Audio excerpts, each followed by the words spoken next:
ಕಾಡಲ್ಲಿ ಹೋಗಿ ಬೆಳೆ ಮಾಡ್ಬೋದು ಇದನ್ನ ನಂಬ್ಕೊಂಡು. ಇದು ಯಾವ ಬೆಳೆಗೆ ಹಾಕಿದ್ರಿ ಸದ್ಯಕ್ಕೆ? ಸರ್ ಈಗ ಚಿಲ್ಲಿಗೆ ಹಾಕಿದಿರಿ, ಟೊಮಾಟೋಗೆ ಹಾಕ್ತಿರಿ, ಮುಸ್ಕಿನ ಜೋಳಕ್ಕೆ ಹಾಕೋ ನೈಟ್ ಕಾವಲಿರೋಷ್ಟೇ ಇಲ್ಲ. ಏನಾದರೂ ಟಚ್ ಆಯಿತು ಅಂದರೆ ಈ ಕೋತಿಗ್ಲಾಗ್ಬೋದು, ಹಂದಿಗ್ಲಾಗ್ಬೋದು. ನೋಡಿ ಈ ಸರ್ ನಮ್ಮ ಜಡೇರಿ ಓಳೂರು ಹೋಬಳಿ ಕೋಲಾರ ತಾಲೂಕು ನಾವು ಸೋಲಾರು ಹಾಕಿದ್ದೀವಿ ಸರ್. ಮೊದಲು ಈ ಜಿಂಕೆಗೆ ಹಂದಿಗಳಿಗೆ ಕಾಟ ನಮ್ಗೆ ಬೆಳೆ ಮಾಡೋಕ್ಕೆ ಆಗ್ತಾಯಿರಲಿಲ್ಲ.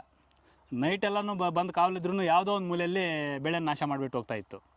ನಾವು ಮತ್ತೆ ಸೋಲಾರ್ ತಂದು ಫಿಟ್ ಮಾಡ್ಕೊಂಡ್ರೆ ನೋಡಿ, ಇದು ಬಿಸಿಲಿಗೆ ಚಾರ್ಜ್ ಇದಾಗ್ತದೆ ಪ್ಯಾನಲ್ಲು, ಮತ್ತು ಇದು ಇನ್ವೇಟ್ರು, ಈ ಬ್ಯಾಟ್ರಿ ಇದೆ. ಇದು 5 ಎಕರೆಗೆ ಒಂದು ಇದು ಬರ್ತದೆ ಇನ್ವೇಟ್ರು, 20 ಎಕರೆಗೆ ಒಂದು ಇನ್ವೇಟ್ರ್ ಬರ್ತದೆ. ನಿಮ್ಗೆ ಜಾಸ್ತಿ ಬೇಕು ಅಂತಂದರೆ 12,500 ಆಗ್ತದೆ 20 ಎಕರೆ ಫೀಲ್ಡ್ಗೆ ಬೇಕಾದರೆ. ಈ 5 ಎಕರೆ ಫೀಲ್ಡ್ಗೆ ಬೇಕಾಗಿದ್ದರೆ 9,500 ಮುಗ್ದೋಗ್ತದೆ ಸರ್. ನಾವು ನೈಟ್ ಕಾವಲಿರೋಷ್ಟೇ ಇಲ್ಲ. ಏನಾದರೂ ಟಚ್ ಆಯಿತು ಅಂದರೆ ಈ ಕೋತಿಗ್ಲಾಗ್ಬೋದು, ಹಂದಿಗ್ಲಾಗ್ಬೋದು. ನೋಡಿ ಈ ಕಂಬಿ ಥರ ಕಟ್ಕೊ ಇದು ಮಾಡಿ ಎನಿ ಟೈಮ್ 24 hours ಕವರ್ನ ಹಾಕೋಬೋದು. 24 hours ಬರ್ತೈತೆ. ಇಲ್ಲಾಂದ್ರೆ 6 ವಾಲ್ಸ್ಕನ್ನ ಹಾಕ್ಸ್ಕೋಬೋದು. ಇದು 12 ಗಂಟೆ ಯೂಸ್ ಆಗೋಂಗೆ ಬರ್ತದೆ, 24 ಗಂಟೆ ಯೂಸ್ ಆಗೋದಂಗೆ 24 hours 12 hours ಬಟನ್ ಇರ್ತದೆ. ನಮ್ಗೆ ಯಾವ್ದು ಬೇಕೋ ಅದು ಆನ್ ಮಾಡ್ಕೋಬೋದು. ನೈಟಲ್ಲಿ ಬೇಕಾದರೆ ನೈಟ್ ಮಾತ್ರ ಆನ್ ಮಾಡ್ಬೋದು. ಡೇನೂ ಬೇಕಂತಂದರೆ 24 hours ಆನ್ ಮಾಡಿಬಿಟ್ರೆ ಆಟೋಮೆಟಿಕ್ ಅದೇ ಆನ್ ಆಗ್ತದೆ. ಈ ಕೋತಿಗಳ ಕಾಟ ಇಲ್ಲ ಅಂತಂದರೆ ನೈಟ್ ಮಾತ್ರ ಸಾಕು. ಇನ್ನೇನು ನಮ್ಗೆ ಪ್ರಾಣ ಹಾನಿ ಏನಿರಲ್ಲ. ಟಚ್ ಆದರೆ ಮತ್ತೆ ಈ ಕಡೆ ಬರಲ್ಲ ಅಷ್ಟೇ. ಸರ್ ಇದು ಈಗ ಈ ಕಂಬಿ ಬಂದುಬಿಟ್ಟು ಒಂದು 100 ರೂಪಾಯಿ ಹಾಕ್ತಾರೆ kg. ಟಾಟಾದಾದರೆ ಇನ್ನು ಸ್ವಲ್ಪ ರೈಸ್ ಆಗ್ತದೆ. ನಮಗೇನು ಸುಪ್ರೀಮೋ ಯಾವುದಾದ್ರೂ ಹಾಕ್ಕೊಂಡ್ರೂ ನಡೀತದೆ.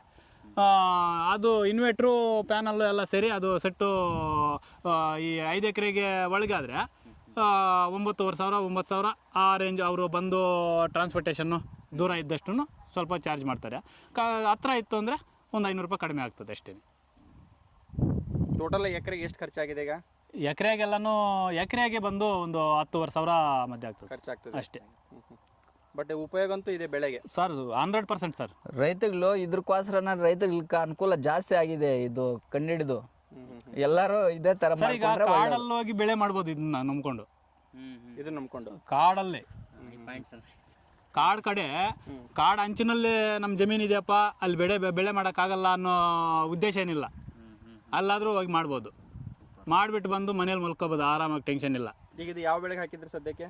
ಸರ್ ಈಗ ಚಿಲ್ಲಿಗೆ ಹಾಕಿದಿರಿ, ಟೊಮಾಟೋಗೆ ಹಾಕ್ತಿರಿ, ಮುಸ್ಕಿನ ಜೋಳಕ್ಕೆ ಸರ್. ಮುಸ್ಕಿನ ಜೋಳ ಆದ್ರೆ ಉಳಿದ್ದು ಮಾರನೇ ದಿವಸನೇ ಹಂದಿ ಎಲ್ಲ ಗುದ್ದು ಬಿಸಾಕ್ತವೆ. ಆ ಕಡೆ ಬರೋದೇ ಇಲ್ಲ. ಈ ತೆನೆ ಬಂದಾಗ ಆದ್ರೆ ಈ ತೆನೆ ಹಾಲು ಹಿಡಿಯೋ ಟೈಮಲ್ಲೇ ಅದು ಸ್ಮೆಲ್ ಬರ್ತದೆ. ಆ ಸ್ಮೆಲ್ಗೆ ಹಂದಿಗಳು ಬರ್ತವೆ. ಆಗ ಈ ಜೋಳದ ಈ ಕರೆಗಳಿರ್ತಾವಲ್ಲ ಅವನ್ನೆಲ್ಲ ಸೆಂಟ್ರಲ್ಲಿ ಹಾಕೊಂಡ್ಬಿಟ್ಟು ತೊಳ್ಕೊಂಡು ಈ ತೆನೆಗಳನ್ನೆಲ್ಲ ತಿಂದಾಕ್ತವೆ. ಈಗ ಒಂದು ತೆನೆ ಮುಟ್ಟಕ್ಕೆ ಒಳಗಡೆ ಬರೋದೇ ಇಲ್ಲ, ಎಂಟ್ರಿನೇ ಇಲ್ಲ. ಇದು ಹೆಂಗಾಗತ್ತಣ್ಣ? ಇದು ಮಳೆ ಎಲ್ಲ ಬಂದಾಗ ಹೆಂಗೆ ಸರ್? ಇದು ಮಳೆಗೆ ಏನಾಗಲ್ಲ.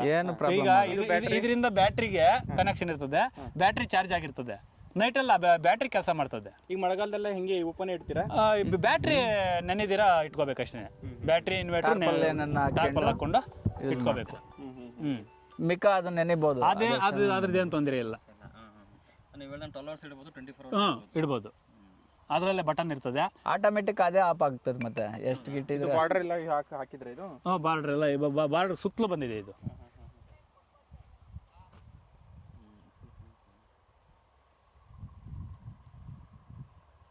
ಇದು ಒಂದು ಪೇಸು ಬರ್ತದೆ. ಆ ಪೇಸು ಬಂದ್ಬಿಟ್ಟು ಕಂಬಿ ಕೊಡಬೇಕು. ಇನ್ನೊಂದು ನ್ಯೂಟ್ರಲ್ ಬರ್ತದೆ, ಅರ್ಥಿಂಗು. ಅದು ಭೂಮಿನಲ್ಲಿ ಇದ್ದಲು ಹಾಕಿಬಿಟ್ಟು, ಉಪ್ಪು ಇದ್ದಲು ಹಾಕಿಬಿಟ್ಟು ಒಂದು ಕಬ್ಬಿಣ ರ್ಯಾಡ್ ಹೊಡೆದ್ಬಿಟ್ಟು ಅದರಿಂದ ಕಲೆಕ್ಷನ್ ಬರ್ತದೆ. ಈ ಪೇಸ್ ಬಂದುಬಿಟ್ಟು ಕಂಬಿ ಕೊಡಬೇಕು. ಅದರಲ್ಲೇ ಇರ್ತದೆ ಅರ್ಥಿಂಗು ಪೇಸು ಅಂತೇಳ್ಬಿಟ್ಟು. ಈ ನ್ಯೂಟ್ರಲ್ಲು ಮಾಮೂಲಿ ನಮ್ಮ ಮನೆಗಳು ಕರೆಂಟ್ ಹಂಗಿರ್ತದೆ ಆ ಥರ ಅಷ್ಟೇ.